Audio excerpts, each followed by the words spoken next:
റബീഉൽ അവ്വൽ 12 നബിയുടെ ജന്മദിനമെന്ന് പറഞ്ഞാൽ പോരാ, റസൂലിന്റെ ജന്മദിനമെന്ന് പറഞ്ഞാൽ പോരാ. റബീഉൽ അവ്വൽ 12 മുഹമ്മദിന്റെ ജന്മദിനമാണ്. മുഹമ്മദായ ദിവസമാണ് സല്ലല്ലാഹു അലൈഹി വസല്ലം. അതുകൊണ്ട് ഈമാനുള്ളവന് റബീഉൽ അവ്വൽ 12 പറയുമ്പോൾ ഒരു ഉഷാർ കിട്ടും. അല്ലാത്തവൻ മുഹറം ഒരു 15 കഴിഞ്ഞാൽ തന്നെ മുഹമ്മദ് നബി സാധാരണ മനുഷ്യൻ തന്നെയാകുന്നവനെ ഇലക്ട്രിക് പോസ്റ്റ് എഴുതിക്കും. ഈ ഉമ്മത്തിൽ ഏറ്റവും കൂടുതൽ തർക്കം ഉണ്ടാവാറുള്ള മാസം റബീഉൽ അവ്വലാണ്. ഈ ഉമ്മത്തിൽ ഏറ്റവും തർക്കമുള്ളത് റബീഉൽ അവ്വൽ. അത് കഴിഞ്ഞാൽ പിന്നെ റമദാൻ മാസമാണ്. എന്താ റബീഉൽ അവ്വലിലെ തർക്കം? മുഹമ്മദ് നബി സാധാരണ മനുഷ്യൻ തന്നെയാകുന്നു, മൗലിദ് ഓതൽ ശിർക്ക് തന്നെയാകുന്നു. ഇതാണ് സംഗതി. ഈമാൻ പോകൽ മുഹമ്മദ് നബി ഇൻസൾട്ട് ചെയ്യപ്പെട്ടാലാണ് സല്ലല്ലാഹു അലൈഹി വസല്ലം. പുണ്യ നബി സല്ലല്ലാഹു അലൈഹി വസല്ലം ഒരു മനുഷ്യന്റെ കൽബിൽ മോശമായി തുടങ്ങിയാൽ ഈമാൻ പോകുന്നു എന്നതിന്റെ അടയാളമാണ്. അല്ലാഹു തആല ഞമ്മക്ക് ഒന്നും തന്നിട്ടില്ല, ആകെ മുഹമ്മദ് നബിനെ തന്നേ സല്ലല്ലാഹു അലൈഹി വസല്ലം. പറഞ്ഞേട്ടാ തോന്നും ഖുർആൻ അല്ലാഹു നമുക്ക് നൂലുമങ്ങനെ ഇറക്കിയതാണ്. നല്ലല്ലോ, അല്ലാഹു തആല നമുക്ക് ഖുർആൻ തന്നിട്ടില്ല. അല്ലാഹു നമുക്ക് ഖുർആൻ തന്നിട്ടില്ലെന്ന് ഖുർആൻ തന്നെ പറഞ്ഞിട്ടുണ്ട്. വെള്ളിയാഴ്ച ഓതുന അൽ കഹ്ഫില് അൽഹംദുലില്ലാഹില്ലദീ അൻസല അലാ അബ്ദിഹിൽ കിതാബ.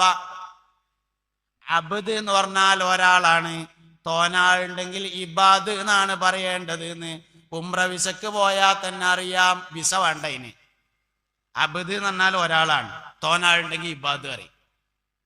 അൽഹംദുലില്ലാഹില്ലദീ അൻസല അലാ അബ്ദിഹി ഒരാൾക്കാണ് കൊടുത്തിട്ടുള്ളത്. ഖുൽ ഇൻ കുൻതും അലാ റൈബിൻ മിമ്മാ നസ്സൽനാ അലാ അബ്ദിനാ ഫഅ്തു ബിസൂറത്തിൻ മിൻ മിസ്ലിഹി. ഖുർആൻ ഒരാൾക്ക് കൊടുത്തതാണ്, മുഹമ്മദ് നബിക്ക് സല്ലല്ലാഹു അലൈഹി വസല്ലം. മുഹമ്മദ് നബിയാണ് നമുക്ക് തന്നിട്ടുള്ളത് സല്ലല്ലാഹു അലൈഹി വസല്ലം. നിസ്കാരം നമുക്ക് തന്നിട്ടില്ലല്ലോ. നിസ്കാരം തന്നിട്ടില്ല എന്ന് മാത്രമല്ല, നിസ്കാരം നമുക്ക് വേണ്ടി ചോദിച്ചു വാങ്ങിക്കൊടുന്നതാ മിറാജിന്. മിറാജിന്റെ അന്ന് മുത്തുനബി സല്ലല്ലാഹു അലൈഹി വസല്ലം ചോദിച്ചു വാങ്ങിക്കൊണ്ടുവന്നതാണ്. ഞമ്മക്ക് അല്ലാഹു തആല ഒന്നും തന്നിട്ടില്ല, നമുക്ക് ആകെ തന്നത് മുഹമ്മദ് നബിനെയാണ് സല്ലല്ലാഹു അലൈഹി വസല്ലം. ബാക്കിയെല്ലാം അള്ളാഹു മുഹമ്മദ് നബിക്കാണ് നൽകിയിട്ടുള്ളത് സല്ലല്ലാഹു അലൈഹി വസല്ലം. പറഞ്ഞാട്ടാ തോന്നും ലൈലത്തുൽ ഖദർ അല്ലാഹു തആല നമുക്ക് തന്നതാണ്. ലൈലത്തുൽ ഖദർ നമുക്ക് തന്നതല്ല. കാരണം ലൈലത്തുൽ ഖദർ എന്ന് പറഞ്ഞാൽ ഖുർആൻ ഇറങ്ങിയതാണ് ആ ദിവസത്തിന്റെ പ്രത്യേകത. ഖുർആൻ ഇറങ്ങിയതാണ് പ്രത്യേകത. ഇന്നാ അൻസൽനാഹു ഫീ ലൈലത്തിൽ ഖദർ വമാ അദ്റാക മാ ലൈലത്തുൽ ഖദർ. ഖുർആൻ ഇറങ്ങിയതാണ് ലൈലത്തുൽ ഖദറിന്റെ പ്രത്യേകത. മുഹമ്മദ് നബി ഇല്ലെങ്കിൽ സല്ലല്ലാഹു അലൈഹി വസല്ലം ഖുർആൻ ഇറങ്ങൂല. അപ്പൊ നബി തങ്ങളില്ലെങ്കിൽ ലൈലത്തുൽ ഖദർ ഉണ്ടാവില്ല. അതുകൊണ്ട് തന്നെ മുൻഗാമികൾക്കൊന്നും ലൈലത്തുൽ ഖദർ ഇല്ലല്ലോ. നൂഹ് നബി അലൈഹി ഇസ്ലാമിന്റെ അനുയായികൾക്ക് ലൈലത്തുൽ ഖദർ ഇല്ല. മൂസ നബി അലൈഹി ഇസ്ലാമിന്റെ അനുയായികൾക്ക് ലൈലത്തുൽ ഖദർ ഇല്ല. ലൈലത്തുൽ ഖദർ നമുക്ക് മാത്രമേ ഉള്ളൂ. എന്താ കാരണം? മുഹമ്മദ് നബിയുടെ പ്രത്യേകതയാണത് സല്ലല്ലാഹു അലൈഹി വസല്ലം. 120 വരികൾ നാളെ സ്വർഗത്തിലേക്ക് വരി നിൽക്കുമെന്നും അതിൽ 90 വരികളും എന്റെ ഉമ്മത്തായിരിക്കുമെന്നും അഷ്റഫുൽ വറാ ഹബീബുനാ റസൂലുള്ളാഹി സല്ലല്ലാഹു അലൈഹി വസല്ലം. സ്വർഗത്തിലേക്ക് ആദ്യമായി പ്രവേശനം നൽകപ്പെടുന്നതും നമുക്കാണ്. ആദ്യമായി വിചാരണയ്ക്ക് വേണ്ടി വിളിക്കപ്പെടുന്നതും നമ്മളെയാണ്. അല്ലാഹു സുബ്ഹാനഹു വ തആല ഭൂമിയിലേക്ക് അയച്ചതിൽ ഏറ്റവും ഷറഫായ ഉമ്മത്ത് മുഹമ്മദ് നബിയുടെ ഉമ്മത്താണ് സല്ലല്ലാഹു അലൈഹി വസല്ലം. തമാശയിൽ പോലും പറയരുത് ഈ ഖൗമ് നേരാവൂല. ചിലപ്പോ അങ്ങനെയൊക്കെ ഒരു വർത്താനുണ്ട്, നമുക്ക് വേണ്ടാത്ത വർത്താനം. നമ്മൾ ചിലപ്പം പറയാന്ത് ഈ ഖൗമ് നേരാവൂല എന്നൊക്കെ പറയും. ഏത് ഖൗമ്? മുഹമ്മദ് നബിയുടെ ഉമ്മത്തിനെ പറ്റിയിട്ട് നമ്മളാ പറഞ്ഞത്. ആകെ നേരാകുന്ന ഒരു ഖൗമാണിത് മുഹമ്മദ് നബിയുടെ ഉമ്മത്ത് സല്ലല്ലാഹു അലൈഹി വസല്ലം. അതുകൊണ്ട് അബദ്ധത്തിൽ പോലും ഓർമ്മയില്ലാതെ പോലും അങ്ങനെ പറഞ്ഞു പോകരുത് എന്നാണ്. ഇത് വല്ല നേരാകണ ഉമ്മത്താണ്, പുണ്യനബിയുടെ ഉമ്മത്താണ്. 90 വരികളും നമ്മൾ തന്നെയാണ്. ബാക്കി 30 വരിയാണ് എല്ലാ ഉമ്മത്തും കൂടി ഉള്ളത്. അതുകൊണ്ട് പുണ്യനബി സല്ലല്ലാഹു അലൈഹി വസല്ലമയോടുള്ള താല്പര്യം ഈമാന്റെ അടിസ്ഥാനമാണ്. അതന്നെയാണ് സുന്നത്ത് ജമാഅത്തിന്റെ അടിസ്ഥാനം. അഷ്റഫുൽ വറാ ഹബീബുനാ റസൂലുള്ളാഹി സല്ലല്ലാഹു അലൈഹി വസല്ലമയോട് താല്പര്യം കുറഞ്ഞു വരുന്നുണ്ടോ? സുന്നി അല്ലാതാകുന്നുണ്ട് എന്നാണ് അതിന്റെ അർത്ഥം. അള്ളാഹുവിന്റെ ഏറ്റവും വലിയ ബഹുമാനം ലഭിച്ചിട്ടുള്ളത് അഷ്റഫുൽ വറാ ഹബീബുനാ റസൂലുള്ളാഹി സല്ലല്ലാഹു അലൈഹി വസല്ലമ തങ്ങൾക്കാണ്. അതുകൊണ്ട് ഹൃദയത്തിൽ അടങ്ങാത്ത സ്ഥാനം, അതിരില്ലാത്ത സ്ഥാനം മുസ്തഫ നബി സല്ലല്ലാഹു അലൈഹി വസല്ലമ തങ്ങൾക്ക് ഉണ്ടായിരിക്കണം. ഈ ലോകത്ത് എന്തെല്ലാം സംഭവിച്ചിട്ടുണ്ടോ അത് മുഴുവനും മുഹമ്മദ് നബിക്ക് വേണ്ടിയാണ് സംഭവിച്ചിട്ടുള്ളത്. ഈ ലോകത്ത് എന്തെല്ലാം സംഭവിക്കാതിരുന്നിട്ടുണ്ടോ അതും മുഹമ്മദ് നബി സല്ലല്ലാഹു അലൈഹി വസല്ലമ തങ്ങൾക്ക് വേണ്ടിയാണ്. ഇനി ലോകത്ത് എന്തെല്ലാം സംഭവിക്കാൻ പോകുന്നുണ്ടോ അതും മുഹമ്മദ് നബിക്ക് വേണ്ടിയാണ് സല്ലല്ലാഹു അലൈഹി വസല്ലം. ഇവിടെ എന്തെല്ലാം സംഭവിച്ചിട്ടുണ്ടോ അതൊക്കെ മുഹമ്മദ് നബിക്ക് വേണ്ടിയിട്ടാണ് സല്ലല്ലാഹു അലൈഹി വസല്ലം. നൂഹ് നബി അലൈഹി സ്വലാം കപ്പലിൽ കയറിയത് മുഹമ്മദ് നബിക്ക് വരാനായിരുന്നു.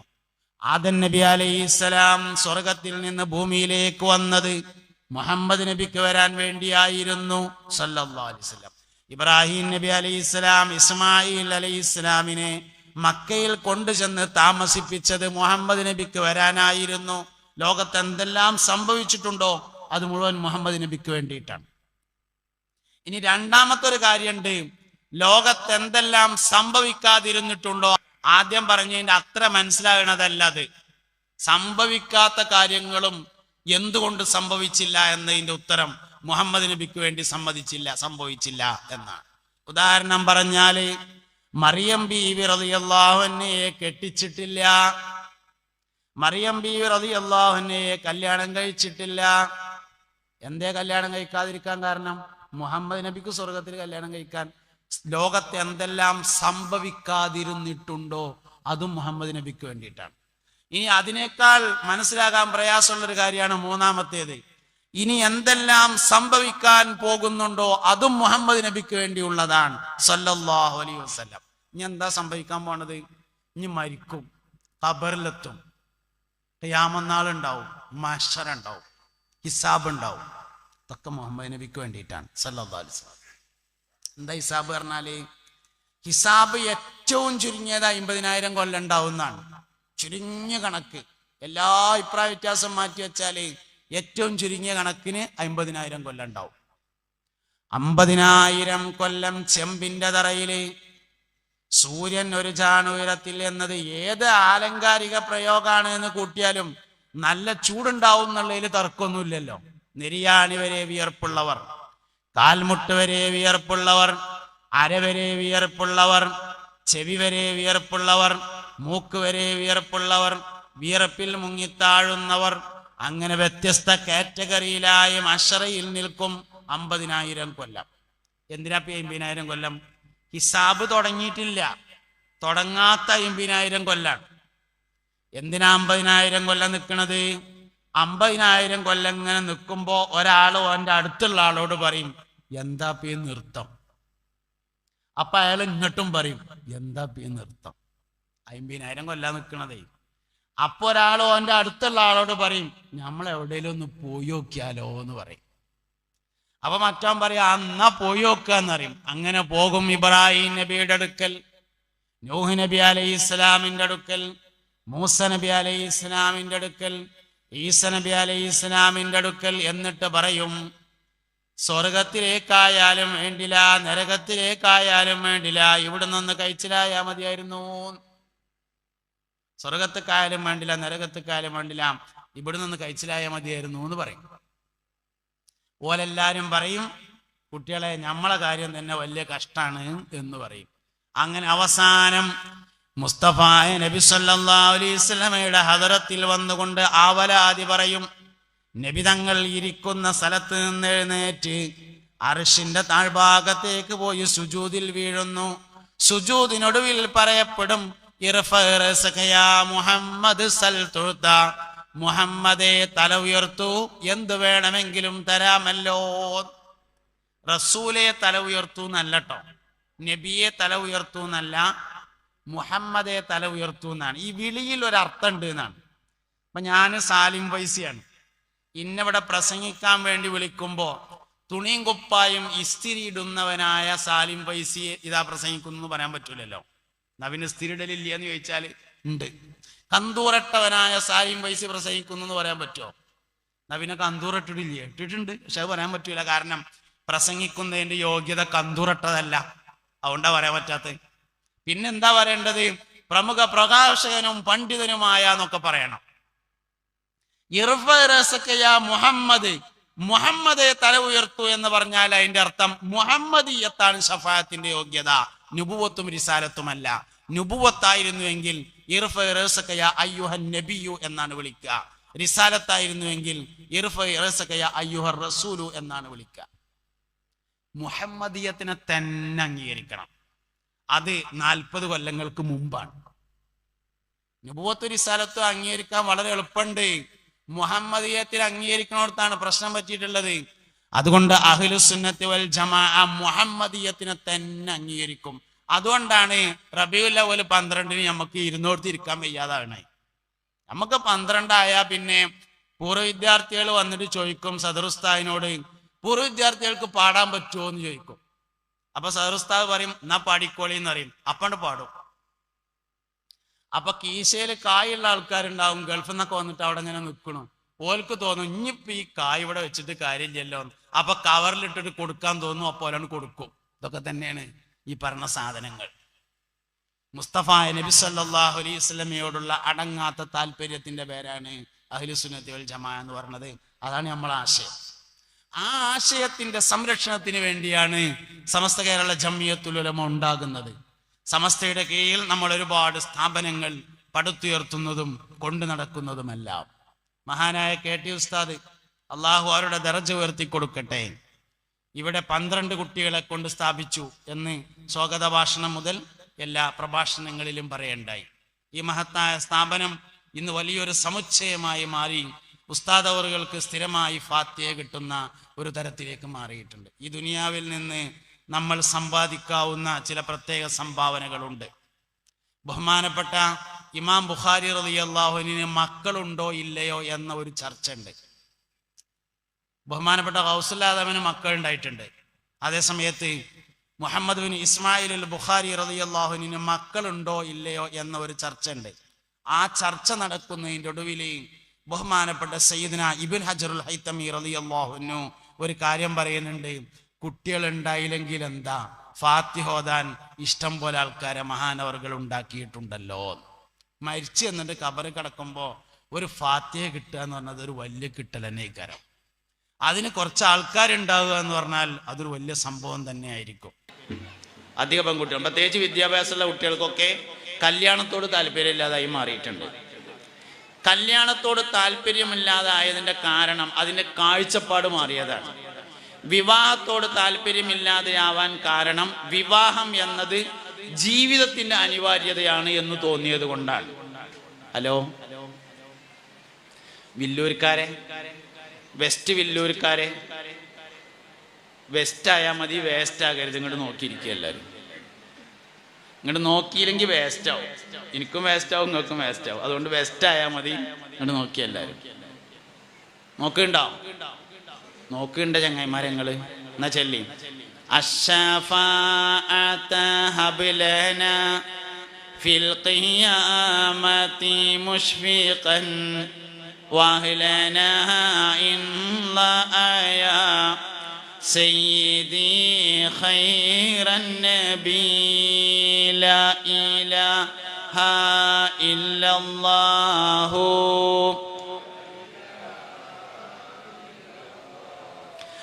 لا إله إلا الله محمد رسول الله. നിക്കാഹിനോട്, വിവാഹത്തോട് അധികവും പെൺകുട്ടികൾക്ക് താല്പര്യം കുറഞ്ഞു വരുന്നുണ്ട് ഇന്ന്. അതിൻ്റെ ഒരു കാരണം വിവാഹവുമായി ബന്ധപ്പെട്ട കാഴ്ചപ്പാട് മാറിയതാണ്. വിവാഹം എന്നത് അനിവാര്യതയാണ് ജീവിതത്തിന് എന്ന് മനസ്സിലാക്കിയതാണ് പ്രശ്നം. ജീവിക്കാൻ വിവാഹം അനിവാര്യമല്ല. അങ്ങനെയാണ്. അതുകൊണ്ട് കല്യാണം എന്നാണ് നമ്മൾ വിചാരിച്ചത്. ജീവിക്കാൻ വിവാഹം ഒന്നും അനിവാര്യമല്ല. തീരെ വിവാഹിതരായ ആളുകളും ജീവിച്ചിട്ടുണ്ട്. ഈസ നബി അലൈഹി സ്വലാം കല്യാണം കഴിച്ചിട്ടില്ലല്ലോ. ബഹുമാനപ്പെട്ട സയ്യിദത്തുനാ നഫീസത്തുൽ മിസ്രിയ റളിയല്ലാഹു അൻഹ ജീവിച്ചിട്ടില്ലേ? ബഹുമാനപ്പെട്ട സയ്യിദത്തുനാ റാബിയത്തുൽ അദവിയ്യ റളിയല്ലാഹു അൻഹ ജീവിച്ചിട്ടില്ലേ? മഹാനായ സയ്യിദുനാ ഉവൈസുൽ ഖറനി റളിയല്ലാഹു അൻഹു ജീവിച്ചിട്ടില്ലേ? ജീവിക്കാൻ വിവാഹം അനിവാര്യമല്ല. പിന്നെന്തിനാ വിവാഹം? ഇസ്ലാമിലെ വിവാഹത്തിന്റെ കാഴ്ചപ്പാട് ജീവിക്കാനല്ല. ശരിക്ക് സ്വർഗത്തിൽ എല്ലാവരും ആണും പെണ്ണുമാണെന്ന് സൂറത്ത് യാസീൻ പറഞ്ഞിട്ടുണ്ട്.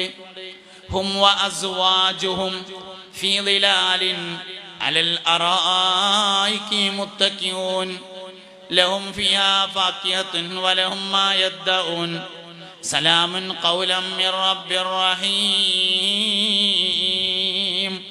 ഹും അവരും വഅസ്വാജുഹും അവരുടെ ഇണകളും ഫീ ളിലാലിൻ മരത്തിന്റെ ചോട്ടില് അലൽ അറായികി അരീക്കത്തി എന്ന കട്ടിലിന്മേൽ മുത്തഖിഊന ചാരിയിരിക്കുന്നതാണ്.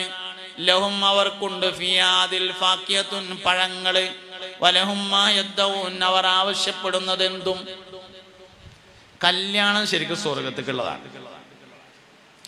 ആദ്യത്തെ കല്യാണം നടത്തിയത് അബുൽ ബശറായ ആദം അലൈഹിസ്സലാമാണ്. ആദ്യത്തെ പുതിയാപ്പള സ്വർഗത്തിൽ നിന്നാണ്.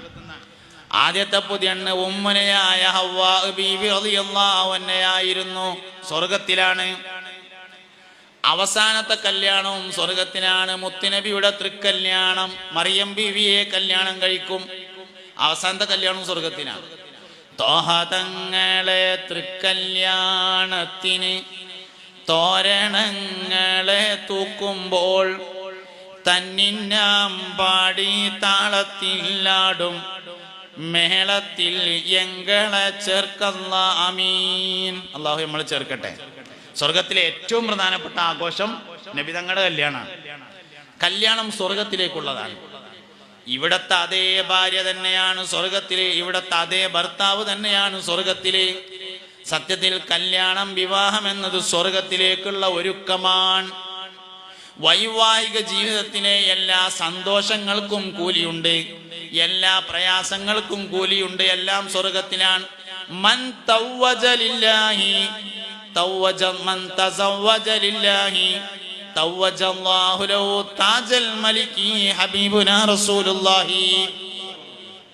ആരെങ്കിലും അല്ലാഹുവിന് വേണ്ടി കല്യാണം കഴിച്ചാൽ നാളെ മഹ്ശറയിൽ വരുന്ന സമയത്ത് അവന് രാജാവിന് നൽകപ്പെടുന്നത് പോലെയുള്ള കിരീടം ധരിപ്പിക്കപ്പെടുന്നതാണെന്ന് അഷ്റഫുൽ വറാ ഹബീബുനാ റസൂലുള്ളാഹി സല്ലല്ലാഹു അലൈഹി വസല്ലമ തങ്ങൾ പറഞ്ഞിട്ടുണ്ട്. അതുകൊണ്ട് വിവാഹം ഒരിക്കലും ദുനിയാവിലേക്കുള്ളതല്ല, വിവാഹം സ്വർഗത്തിലേക്കുള്ളതാണ്. ഈ കാഴ്ചപ്പാടാണ്ട് പോയാല് കല്യാണം ഒരു ഭാരമായിട്ട് മാറും. കാഴ്ചപ്പാട് മാറിയാലാണ് വിവാഹം ഭാരമാകുന്നത്. അതുകൊണ്ട് ഒരിക്കലും ഇസ്ലാം ദീൻ അവതരിപ്പിക്കുന്ന വിവാഹം എന്ന കാഴ്ചപ്പാട് ദുനിയാവിലേക്കുള്ളതല്ല, അത് ആഖിറത്തിലേക്കുള്ളതാണ്, സ്വർഗത്തിലേക്കുള്ളതാണ്. വിവാഹവുമായി ബന്ധപ്പെട്ട ഏത് കാര്യത്തിനും കൂലി സ്വർഗത്തിലാ പറഞ്ഞിട്ടുള്ളത്. ഒരു പെണ്ണ് ഒരിക്കൽ ഗർഭിണിയായി പ്രസവിച്ചാൽ അവൾക്ക് 100 ഷഹീദിന്റെ കൂലി നൽകപ്പെടുമെന്നാണ്. ഒരു ഷഹീദ് എന്നൊക്കെ പറഞ്ഞാൽ എത്രയാണ് നിങ്ങള്? സയ്യിദു ശുഹദാ എന്ന പേരിൽ അറിയപ്പെടുന്ന ആള് ഹംസ റളിയല്ലാഹു അൻഹു ആണ്. ഉഹുദ് യുദ്ധത്തിൽ ഹംസ റളിയല്ലാഹു അൻഹുവിനെ വഹ്ശി കൊന്നു. കൊന്നിട്ട് നെഞ്ചത്ത് കയറിയിരുന്ന് നെഞ്ച് കുത്തിക്കീറിയിട്ട് അതിൽ നിന്ന് കരള് വലിച്ച് പുറത്തേക്കെടുത്ത് വായിലിട്ട് ചവച്ചു തുപ്പി. അതൊക്കെയാണ് ഷഹീദ് പറഞ്ഞാല്. ഖുബൈബ് റളിയല്ലാഹു അൻഹുവിനെ കഴുകുമരത്തിൽ കയറ്റിയിട്ട് 4 ഭാഗത്തു നിന്നും അമ്പെയ്തിട്ട് ശരീരം അരിപ്പ പോലെ തൂങ്ങിക്കിടന്നു. അതൊക്കെയാണ് ശുഹദാക്കന്മാര്. അങ്ങനത്തെ 100 ഷഹീദിന്റെ കൂലി ഒരിക്കൽ ഗർഭിണിയായി പ്രസവിച്ചാൽ അവൾക്ക് നൽകപ്പെടുന്നതാണ്. പോരെ? അതുകൊണ്ട് വിവാഹവുമായി ബന്ധപ്പെട്ട കാഴ്ചപ്പാട് മാറിയാൽ താല്പര്യം കുറയും. കാഴ്ചപ്പാട് ശരിയാണോ, എന്നാ പിന്നെ കുറച്ചൊക്കെ ബുദ്ധിമുട്ടുണ്ടെങ്കിലും കുഴപ്പമില്ല എന്ന് തോന്നും. ബുദ്ധിമുട്ടില്ലാതെ എന്താ കിട്ടുക? ഗൾഫ് പോവാതെ പൈസ കിട്ടും. ഗൾഫിൽ നിന്ന് എല്ലാവർക്കും പൈസ എങ്ങനെ നൂലുമ്പ വരുന്നുണ്ട് നിങ്ങൾ കേട്ടുക്കണോ? ഇല്ല, അത് പോയിട്ട് അധ്വാനിച്ചാൽ തന്നെ കിട്ടുള്ളൂ. ബുദ്ധിമുട്ടില്ലാതെ എന്താ കിട്ടുക? 100 ഷഹീദിന്റെ കൂലിയാണ് കിട്ടുന്നുണ്ടെങ്കിൽ അതിനുള്ള ബുദ്ധിമുട്ടും ഉണ്ടാവും. ഉറപ്പന്നല്ലേ? 100 ഷഹീദിന്റെ കൂലിയാണ് ഒരിക്കൽ ഗർഭിണിയായി പ്രസവിച്ചാലുള്ളത്. ഇങ്ങനെ ഓരോ കാര്യങ്ങൾക്കും അങ്ങനെ തന്നെയാണ്. ഒരാൾ തന്റെ ഭാര്യയുമായി ഇണചേർന്നാൽ അവന്റെ ചെറുദോഷങ്ങൾ പൊറുക്കപ്പെടും. ഒക്കെ സ്വർഗത്തുക്കുള്ള ഒരുക്കാണ് ശരിക്കത്. സ്വർഗത്തുക്കുള്ള ഒരുക്ക. പക്ഷെ നമ്മളതിനും ഗാനമേള നടത്തിയതിനിപ്പോ അല്ലാഹു തആല എന്ത് കാട്ടാനാ? സംഗതി സ്വർഗത്തുക്കുള്ള ഒരുക്കാണ്. അവിടെ ചെന്നിട്ട് ഗാനമേള, ഇവിടുന്ന് അത് നല്ല വട്ടത്തിൽ വെള്ളിയാഴ്ച രാവിലെ പള്ളിക്ക് വെച്ചിട്ട് സയ്യിദന്മാർ, ഉസ്താദന്മാർ, സാദാത്യങ്ങൾ, നേതാക്കന്മാർ, കാരണന്മാരൊക്കെ സാന്നിധ്യത്തിൽ ഭംഗിയാക്കി ഉഷാറാക്കി അത്യാവശ്യം വേണ്ടപ്പെട്ടവരൊക്കെ അറിയിച്ച് നല്ല ഭക്ഷണമൊക്കെ ഉണ്ടാക്കി. അങ്ങനെ തന്നെ ഭക്ഷണം ഉണ്ടാക്കുന്നിടത്തൊന്നും പിശുക്കണമെന്ന് എനിക്ക് അഭിപ്രായമില്ല. പൈസ ഉള്ള ആളുകൾ അവരുടെ വകയായുള്ള നല്ല ഭക്ഷണങ്ങൾ സാമ്പത്തികമായി പ്രയാസമുള്ള ആൾക്കാർ ആ പേരിൽ തിന്നോട്ടെ എന്ന അഭിപ്രായമാണ് എനിക്കുള്ളത്. അത് ബിസ്ക്കറ്റും ചായ ആക്കേണ്ട ആവശ്യമൊന്നുമില്ല. എൻ്റെ അഭിപ്രായമാണ്. നിങ്ങൾക്ക് നിങ്ങളെ അഭിപ്രായം പോലെ ചെയ്യട്ടോ. വേറെയുള്ളവർക്കൊക്കെ പൈസ ചിലവാക്കുന്നുണ്ട്. നിക്കാവിൻ്റെ അവിടെ ചെന്നുമ്പോൾ പൈസ ചുരുക്കാന്നും പറഞ്ഞാണ്ട് ബിസ്ക്കറ്റും ചായയും. അത് നല്ല നിലക്കൊരു മട്ടത്തിൽ ആർഭാടം വേണ്ട, ധൂർത്തും വേണ്ട. ആവശ്യത്തിന് ഭക്ഷണം കൊടുക്കലോ വിരുന്നുകാരെ ഇക്രാം ചെയ്യലോ ഒരിക്കലും ധൂർത്തൊന്നല്ല. അപ്പം അതൊരു മര്യാദക്കുള്ള ഭക്ഷണമൊക്കെ ഉണ്ടാക്കിയിട്ട് ഓൻ്റെ അടുത്ത് സാമ്പത്തികം ഉണ്ട്, ആൾക്കാർ നല്ലത് തിന്നോട്ടെ, എന്താ അതിന് കുഴപ്പം. കൊണ്ടുപോയി കൊട്ടാൻ പാടില്ല, അത് ധൂർത്താവും. കുറേ ഉണ്ടാക്കിയാണ്ട് ആൾക്കാരെ കാണിച്ചിട്ട് ഒരു തലക്കൊന്നും ഒന്നിങ്ങനെ എടുത്തു നോക്കിയാണ്ട് ബാക്കി കൊണ്ടുപോയി കൊട്ടി അങ്ങനെയൊന്നും ചെയ്യാൻ പാടില്ല എന്ന് മാത്രം. നല്ല ഭക്ഷണം ഉണ്ടാക്കണതിനോ കൊഴുക്കുന്നതിനൊന്നും ഒരു കുഴപ്പമില്ല. കാരണം അവൻ സ്വർഗത്തിലേക്കുള്ള ഒരുങ്ങാണ്. അപ്പം അതിനനുസരിച്ചുള്ള ഭക്ഷണം കാര്യങ്ങളൊക്കെ ഉണ്ടാക്കി ആളുകൾക്ക് നല്ലവർക്ക് കൊടുത്തു. അതിനൊന്നും ഒരു വിരോധമില്ല. എന്തായാലും അത് സ്വർഗത്തിലേക്കുള്ള ഒരുക്കാണ് വിവാഹം തന്നെ സംഗതി. ഈമാനിന്റെ സ്ഥാനത്താണ് നിക്കാഹ് വരിക. നിങ്ങളിത് നല്ലോണം മനസ്സിലായിക്കോളി. എന്താ ഇപ്പൊ ബാക്കിയില്ലാത്തത്? ഇപ്പൊ എന്താ ഒക്കെ ശരിക്കന്നല്ലേ ഈ പറഞ്ഞേ.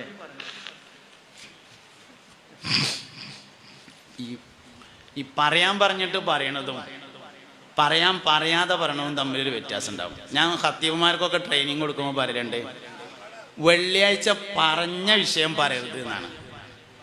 ചില വെള്ളിയാഴ്ച സുബഹിസ്കാരം കഴിഞ്ഞിട്ട് വിഷയം പറഞ്ഞു തരുന്ന കുറച്ച് ആൾക്കാരുണ്ടാവും റൂമിക്ക് വരാൻ. ഇന്ന് ഉസ്താദെ നമുക്ക് ഇന്ന വിഷയം പറയണം എന്ന് പറയും. ആ വിഷയം പറയാൻ പാടില്ല. അതെന്താ വെച്ചാൽ അത് അയാളുടെ മനസ്സിൽ ഒരാളെ കണ്ടിട്ടുണ്ടാവും. ഗീബത്താണ് ആ പറഞ്ഞ പരിപാടി. ആ വിഷയം പറയാൻ പാടില്ല. അപ്പോൾ ഞാൻ ഖത്തീബുമാർക്കൊക്കെ ട്രെയിനിങ് കൊടുക്കുമ്പോൾ പറയലുണ്ട്, കമ്മിറ്റിക്കാർക്ക് അറിയിപ്പ് നൽകാം, പക്ഷേ കടലാസിൽ എഴുതി തരണം. അതിങ്ങനെ ജുമ കഴിഞ്ഞിട്ട് ഇങ്ങനെ പറയുമ്പോൾ ആ കടലാസ് ഇങ്ങനെ കയ്യിൽ പിടിച്ചിട്ട് വിഷയം പറഞ്ഞതിന് ശേഷം എന്ന് സെക്രട്ടറി അറിയിച്ചിരിക്കുന്നു എന്ന് പറയണം. കടലാസ് ഇങ്ങനെ കാട്ടിയിട്ട് സെക്രട്ടറിക്ക് പറയാനുള്ളത് സെക്രട്ടറി തന്നെ പറയാം. ഖത്തീബിന് പറയാനുള്ളത് ഈമാൻ തഖ്വ വർദ്ധിപ്പിക്കാനുള്ള കാര്യമാണ്. അത് മറ്റുള്ളവരുടെ ഗീബത്താവാൻ പാടില്ല. ഈ പറഞ്ഞു തരുന്ന വിഷയങ്ങൾക്ക് അങ്ങനെ ഒരു പ്രശ്നമുണ്ട്. ഞാൻ പറയാറില്ല. ഞാൻ പറയുന്ന വിഷയം ഈമാനിൻ്റെ ശാഖകളെ നമ്മൾ സൂക്ഷിക്കണം. ഈമാനിന് ഒരുപാട് ശാഖകളുണ്ട്. 70-ൽ ചില്ലാനം. എല്ലാം മനുഷ്യൻ്റെ പെരുമാറ്റക്കാരം, എല്ലാം മനുഷ്യൻ്റെ പെരുമാറ്റങ്ങളിൽ പെട്ടതാണ്. അതൊക്കെ നല്ലോണം സൂക്ഷിക്കണം. ഈമാൻ കുറഞ്ഞു വരുന്നുണ്ട്. ഇന്നിപ്പോൾ കുട്ടികളാരും നേരങ്ങത്തിൽ പോണില്ല, ഒക്കെ ചാടിയിട്ടാണ് പോണത് എന്നാണ് കേട്ടത്. ഒന്നെങ്കിൽ റബ്ബറും പാല് കുടിച്ചിട്ടുണ്ടാവും, അല്ലെങ്കിൽ തവളയാകാൻ പഠിച്ചിട്ടുണ്ടാവും. അപ്പോഴല്ല ചാടുക. തവളയാകാൻ പഠിച്ചാൽ ചാടും, റബ്ബർ പാല് കുടിച്ചാലും ചാടും. നടന്നു പോണില്ല, ഒക്കെ ചാടിയിട്ടാണ് പോണത് എന്നാണ്. എന്താ കാരണം? ഒരു കാര്യം ഞാൻ പറയാം. പ്രണയവിവാഹങ്ങൾ എന്ന് പറയുന്നത് അവസാനം പരാജയപ്പെടുന്നതാണ്. എന്തുകൊണ്ടാണ് അത് അവസാനം പരാജയപ്പെടുമെന്ന് പറയാൻ കാരണം ഒരു ഹദീസ് കൊണ്ടാണ്. മാ നബത ഫിൽ ഹറാമി ഫഹുവ ഔലാ ബിന്നാർ എന്നതാണ് ഹദീസ്. മാ നബത ഫിൽ ഹറാമി, ഹറാമിൽ തുടങ്ങിയത്, ഫഹുവ ഔലാ ബിന്നാർ, അത് നരകത്തിലേ അവസാനിക്കുകയുള്ളൂ. ഹറാമിലാണ് തുടങ്ങുന്നത്. കാണൽ ഹറാമല്ല കേട്ടോ, നോക്കൽ ഹറാമാണ്. 9:25 ബസ് കാത്തു നിന്നപ്പോൾ ഒരു പെണ്ണിനെ കണ്ടു, ഒരു കുഴപ്പമില്ല. തിങ്കളാഴ്ച. ചൊവ്വാഴ്ചയും 9:25 ബസ് കാത്തു നിന്നപ്പോൾ ഒരു പെണ്ണിനെ കണ്ടു, ഒരു കുഴപ്പമില്ല. ബുധനാഴ്ചയും ബസ് കാത്തു നിന്നപ്പോൾ ഒരു പെണ്ണിനെ കണ്ടു, ഒരു കുഴപ്പമില്ല. വ്യാഴാഴ്ച കാണാൻ വേണ്ടി ബസ് കാത്തു നിന്നു, അന്ന് മുതൽ ഹറാമായി. പ്രണയം ഹറാമിൽ തന്നെയാണ് തുടങ്ങുന്നത്, അല്ലാന്ന് പറയരുത്. ലൈംഗിക ബന്ധം ഉണ്ടായിട്ടില്ല എന്നുള്ളത് ശരിയായിരിക്കും. എന്നാൽ അൽ ഐനാനി സിനാഹുമാ അന്നദറു ഹബീബുനാ റസൂലുള്ളാഹി, കണ്ണിന്റെ വ്യഭിചാരം നോട്ടമാണെന്ന് മുത്തുനബി സല്ലല്ലാഹു അലൈഹി വസല്ലമ പറഞ്ഞിരിക്കുന്നു. കണ്ണിന്റെ വിചാരം നോട്ടാണ്. വൽ യദാനി സിനാഹുമാ അൽ ബത്ഷു, കയ്യിന്റെ വ്യഭിചാരം തൊടലാകുന്നു. വരിജിലാനി സിനാഹുമാ അൽ മഷിയു, കാലിന്റെ വ്യഭിചാരം നടത്തവാകുന്നു. വല്ലിസാനു സിനാഹുമാ അൽ കലാം, നാവിന്റെ വ്യഭിചാരം സംസാരമാകുന്നു. ഇതൊക്കെ ഉണ്ടായിട്ടുണ്ട്. ഇതെല്ലാം വിവാഹത്തിന് മുമ്പ് ഉണ്ടായിട്ടുണ്ട്. അതുകൊണ്ട് ഹറാമിലല്ല തുടങ്ങണതെന്ന് പറയരുത്, ഹറാമ് തന്നെയാണ് തുടങ്ങണത്. മാ നബത ബിൽ ഹറാമി ഫഹുവ ഔലാ ബിന്നാർ, ഹറാമിൽ തുടങ്ങിയത് നരകത്തിലെ അവസാനിക്കുള്ളൂ എന്ന് മുത്തുനബി പറഞ്ഞതാണ്. വഹയിന്റെ ഇൽമാണ്, തെറ്റൂല. മുഹമ്മദ് നബി പറഞ്ഞു എന്ന് പറഞ്ഞാൽ വഹയിന്റെ ഇൽമാണ്, അത് തെറ്റൂല, അത് അങ്ങനെ തന്നെ സംഭവിക്കുള്ളൂ. ഞാൻ അങ്ങനെയൊക്കെയാണ് പറഞ്ഞപ്പോൾ നാളെ ഒരാൾ വാട്സപ്പിൽ വന്നിട്ട് ചോദിച്ചു, ഉസ്താദ് അങ്ങനെയൊക്കെയാണ് പറയാൻ പാടുണ്ടോ? ആരേലും ഒക്കെ പ്രേമിച്ച് കല്യാണം കഴിച്ചവരുണ്ടാവൂലേ, ഓല ആകെ അടങ്ങാറാവൂലേ? ഞാനിപ്പോൾ ഞാൻ എന്ത് കേട്ടാനാ? ഓലോട് ഇനി പറയാനുള്ളത് ആകെ ഒറ്റ വയ്യുള്ളൂ, നല്ലോണം ഇസ്തിഗ്ഫാർ ചൊല്ലിക്കളീന്ന്. ഞാൻ എന്തെങ്കിലും ഒരു വയ്യ പറയണ്ടപ്പോൾ ഓലോടും വേണമല്ലോ ഒരു വയ്യ പറയാം. ഓലോട് ആകെ ഒരു വയ്യേ പറയാനുള്ളൂ, നല്ലോണം ഇസ്തിഗ്ഫാർ ചൊല്ലിക്കളീന്ന്. അപ്പൊ കിട്ടിയ ഉസ്താദെ ഐഡിയ, ഇസ്തിഗ്ഫാർ ചെല്ലാൻ വേണ്ടി കള്ളുടിച്ചാൻ പറ്റുമോന്ന് അങ്ങനെ ചിന്തിക്കുകയും ചെയ്യരുത്. കുറച്ച് ഇസ്തിഗ്ഫാറാണ് ചെല്ലിയാൽ മതിയല്ലോ എന്ന് കരുതി കണ്ട് കെട്ടാത്തവരൊന്നും കെട്ടാൻ പോണ്ട, കെട്ടിയവർക്ക് ഇനി അതേ വഴിയുള്ളൂ എന്നുള്ളതുകൊണ്ട് പറഞ്ഞതാണ്.